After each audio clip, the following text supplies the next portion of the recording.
Nagsisimula ang kwento sa isang pantasyang mundo kung saan ang mga tao at mga mahiwagang nilalang ay parehong naninirahan sa iba't ibang rehiyon ng planeta. Sa kalaliman ng isang malagong kagubatan kung saan 12-dosenang uri ng mga mahiwagang hayop ang namumuhay at nagsasama-sama, isang batang inang dragon ang bumaba sa kanyang kuweba. Pagkatapos limliman ng kanyang itlog sa buong gabi, oras na para maghanap siya ng pagkain. Kaya tinabaw na niya ng lupa ang kanyang itlog. Gayunpaman, ang lupa lamang ay hindi sapat para mapanatag ang pag-aalala ng inang dragon. Kaya binugahan niya ng napakainit at pulang apoy ang lupa para panatilihing mainit ang paligid habang siya ay wala. Nang makontento na siya, umalis siya sa kuweba at lumipad sa kalangitan. Habang naghahanap ng mahuhuli, napatingin ang dragon sa dalawang lobo at mabilis siyang bumulusok pababa para hulihin ang mga ito. Bigla na lang, tinamaan siya ng palaso diretso sa ulo, pinuntirya ng isang grupo ng mga tao na nagtatago sa mga palumpong sa ibaba. Matapos mamatay ang inang dragon, lumapit sila para kunin ang kanyang balat at karne.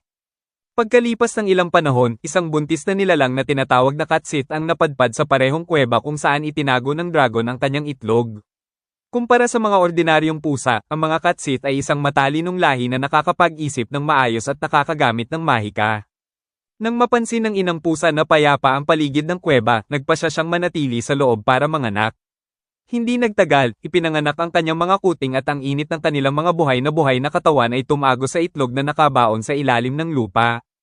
Dahil dito, tuluyan ng napisa ang sanggol na dragon mula sa shell nito, at inilabas ng maliit na nilalang ang kanyang naguguluhang ulo mula sa lupa. Nag-alala ang inang pusa kaya agad niya itong napansin at hinaila palabas ang sanggol na dragon. Nang malantad sa malamig na hangin ng kuweba, nagsimulang manginig ang maliit na dragon. Nang makita ito, inamoy-amoy ng inang pusa ang katawan nito ng ilang beses at napagpasyahan niya na isa itong ganap na hindi mapanganib na nilalang. Pagkatapos, nang may pusong puno ng habag, pinayagan niyang dumid sa kanya ang dragon kasama ng kanyang sariling mga anak. Dahil ang mga mahiwagang nilalang ay hindi limitado ng mga ordinaryong panuntunan, normal lang para sa kanila minsan na magpalaki ng mga anak mula sa ibang uri. Habang pinapanood ang sanggol na dragon na nakikipagyakap sa kanyang mga anak, napaisip ang inang pusa kung anong uri ng mahiwagang hayop kaya ito paglaki. Makalipas ang ilang araw, nang makagalaw-galaw na ang mga anak, sinimulan silang turuan ng inang pusa kung paano manghuli. Ipinakita niya sa kanila kung paano sundan ng patago ang huhulihin mula sa isang pinagtataguan at kung paano ito matagumpay na tambangan. Bukod sa pisikal na panghuhuli, tinuruan din ng inang pusa ang kanyang mga anak kung paano gumamit ng kidlat na mahika. Dahil ang mga Katsit ay may kakayahang gumamit ng mga spell ng mahika, sinubukan ng sanggol na dragon na gayahin ang kanyang mga kapatid, ngunit hindi ito makagawa ng spell ng kidlat dahil sa pagkakaiba ng kanilang mga talento. Pagkatapos, ipinagaspas nito ang kanyang maliliit na pakpak para maiangat ang kanyang sariling katawan mula sa lupa na ikinabilib ng lahat. Sa halip ng mga boltahe ng kidlat, sinubukan ng sanggol na dragon na gumamit ng fireball na sa kasamaang palad ay sumable at nagpatalsik sa kanya palayo.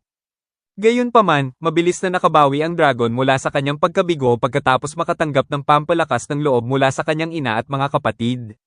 Bigla na lang, nakaramdam ang inang pusa ng isang mapanganib na presensya sa paligid at inutusan niya ang lahat ng kanyang mga anak na manatiling tahimik.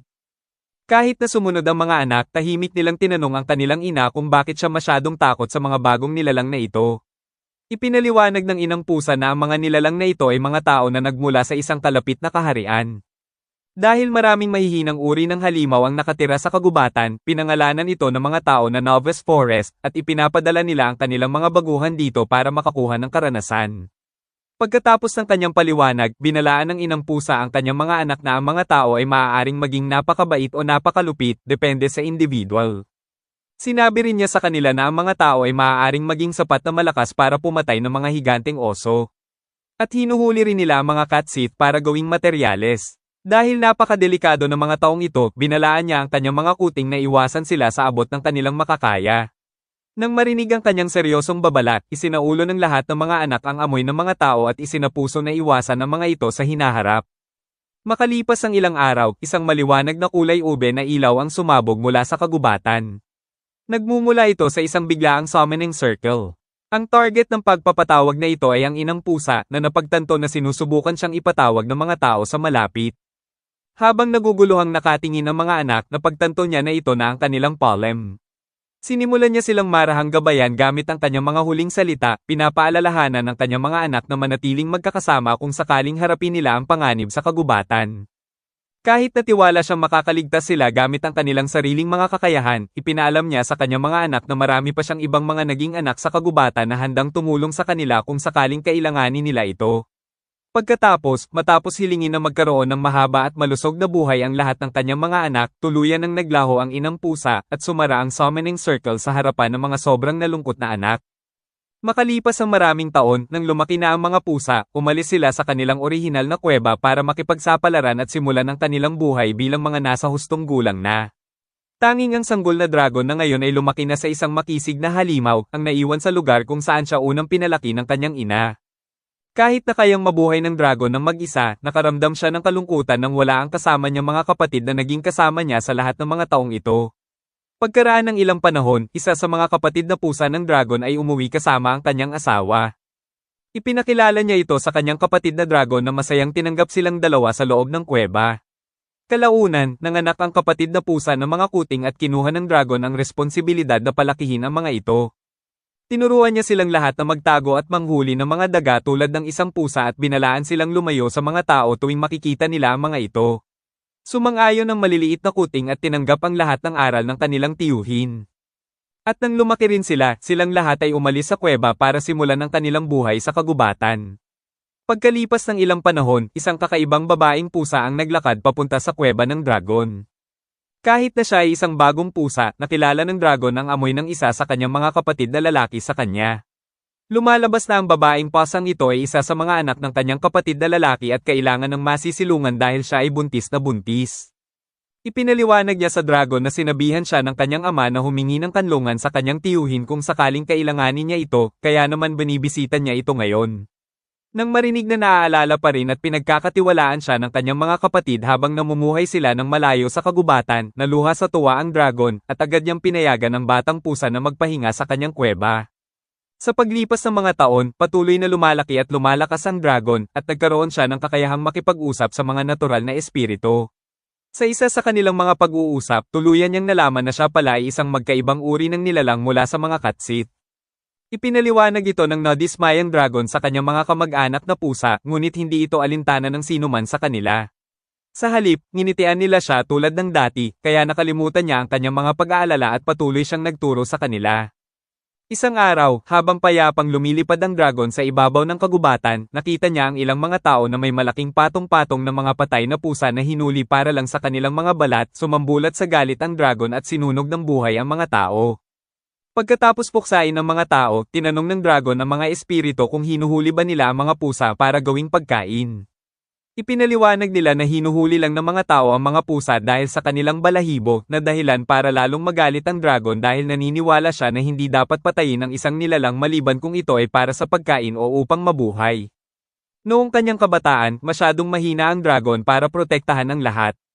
Ngayon ay iba na ang sitwasyon dahil taglay na niya ang napakalaking kapangyarihan ng isang katawan ng dragon kasama ang mapanirang kakayahan ng spirit magic. Nagpa siya ang dragon na tama na ang kalupitan ng mga tao at lumipad siya papunta sa pinakamalapit na kaharian para binalaan sila. Nang mapansin ng mga tao ang higanteng dragon sa kanilang lupain, inihayag niya sa isang dominanteng boses na pinatay niya ang mga adventurer na pumaslang sa mga inosenteng pusa. Binalaan niya ang natitirang mga tao na daranasin din nila ang parehong kapalaran kung hindi nila ititigil ang pag-atake sa mga pusa ng walang dahilan. Ngunit tumanggi ang mga tao na makinig sa kanyang mga salita.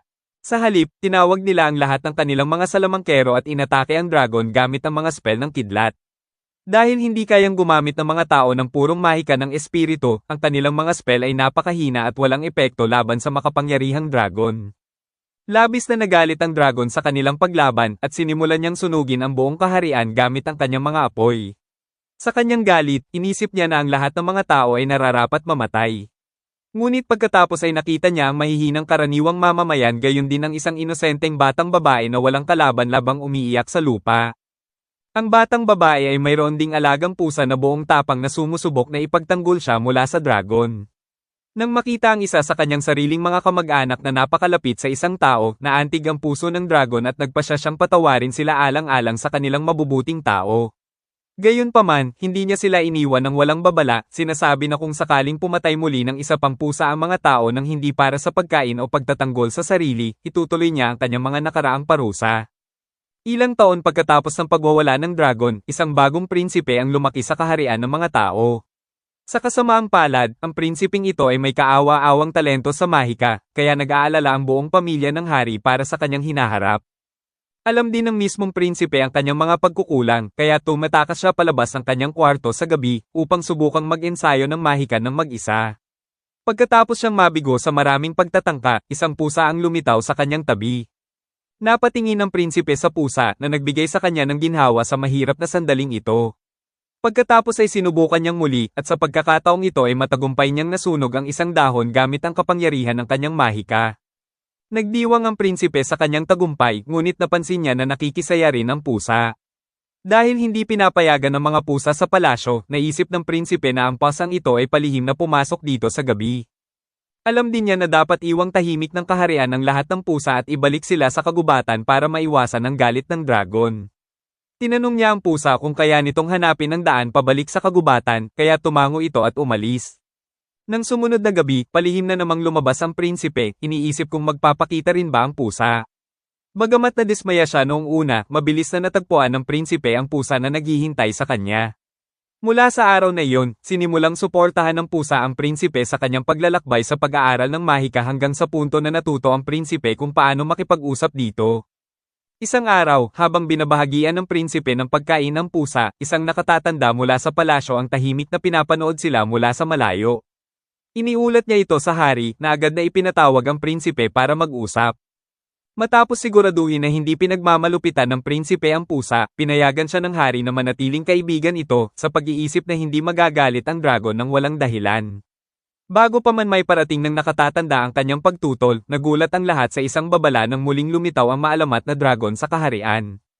Napaisip ang mga natatakot na tao kung dumating na ba ang kanilang katapusan, ngunit umupo lang ang dragon at tumingin-tingin sa paligid para maghanap ng isang partikular na tao. Hindi nagtagal, lumabas ang pusa mula sa palasyo at nagsimulang makipag-usap sa dragon. Sinabi nito sa dragon na gusto nitong ituro ang mahika sa batang prinsipe, ngunit tumanggi siya dahil iniisip niyang masyadong mapanganib na ibigay ang ganitong napakalakas na mahika sa hindi maasahang lahi ng mga tao. Gayunpaman, panatag siyang sinabihan ng pusa na kaibigan niya ang prinsipe, at hindi nagtagal, tumakbo palabas ang batang lalaki para salubungin ang dragon. Habang ipinapakilala ng pusa ang prinsipe sa kanya, naalala ng dragon ang pamilyar na eksena ng maliit na pusa na nagtatanggol sa isang batang babae noong mga nakalipas na taon. Nagpalambot ito sa kanyang puso, kaya pumayag siyang makipag-usap sa hari ng mga tao. Ngumiti ang pusa at nagpasalamat sa kanya, at hindi nagtagal ay gumamit din ang dragon ng mahika ng pagpapalit anyo upang maging isang pusa rin. Sa kanyang anyong pusa, naglakad ang dragon papasok sa mga silid ng hari. Mapagkumbabang binati siya ng hari bilang maharlikang dragon, at napilitang aminin ng dragon na kahit paano ay nakuha ng maliit na prinsipe ang loob ng kanyang kamag-anak na pusa dahil gusto nitong turuan siya ng mahika. Nag-alok ang dragon na payagan siyang manatili hanggat pumapayag ang hari. Nang marinig ito, nagulat ang hari dahil ang mahikang ginagamit ng dragon ay ang pinakamalakas at pinakalihim na mahika sa mundo. Gayunpaman, halos hindi ito pinapahalagahan ng dragon, ipinapaliwanag na sino man ay maaaring matutunan ito sa pamamagitan ng pakikipag-usap sa mga natural na espiritu. Gayunpaman, alam ng hari na ang spirit magic ay sapat na malakas para literal na baguhin ang balanse ng kapangyarihan sa mundo pabor sa kanyang kaharian. Sinimulan niyang pasalamatan ng maharlikang dragon sa isang magalang na paraan, ngunit inisip ng dragon na masyado siyang nagpapanggap at sa halip ay sinabi sa kanya na tawagin itong Pas ang dragon. Nang marinig ito, ngumiti ang hari at mabilis na sumang-ayon. Mula sa araw na iyon, natutunan ng batang prinsipe ang lihim na mahika ng espiritu mula sa pusa sa kagubatan at ipinasa niya ito sa ibang mga tao. Sa paglipas ng mga taon, sa tuwing magkakaroon ng anak ang isang hari, bumibisita ang mga pusa sa kagubatan sa kastilyo para kaibiganin ang bagong prinsipe at turuan siya ng mahika. Sa kalaunan, sinimulang protektahan ng mga tao ang mga pusa sa kagubatan habang patuloy na ibinabahagi ng mga pusa ang kanilang mahalagang mahika sa kanila bilang kapalit. Samantala, patuloy na naninirahan ng dragon sa kanyang lumang tahanan, nagtuturo ng mahika sa kanyang mga inapo sa parehong mapag-alagang paraan na ginagawa niya sa lahat ng mga taong ito. Habang nagaganap ang kwento ng dragon, nahaharap ang inang pusa sa isang sariling pagsubok pagkatapos ipatawag ng mga tao. Lingid sa kanyang kaalaman sa lahat ng mga panganib na mararanasan ng kanyang mga anak, ipinatawag siya ng isang batang estudyante sa mahika na nagngangalang Ann Rosa. Habang lumilitaw ang naguguluhang pusa mula sa kanyang magic circle, natakot ang maliit na batang babae, umaasang hindi siya aatakehin. Ang kanyang guro ay tuwang-tuwa at sinabi niya kay Anne na ipasyal ang inang pusa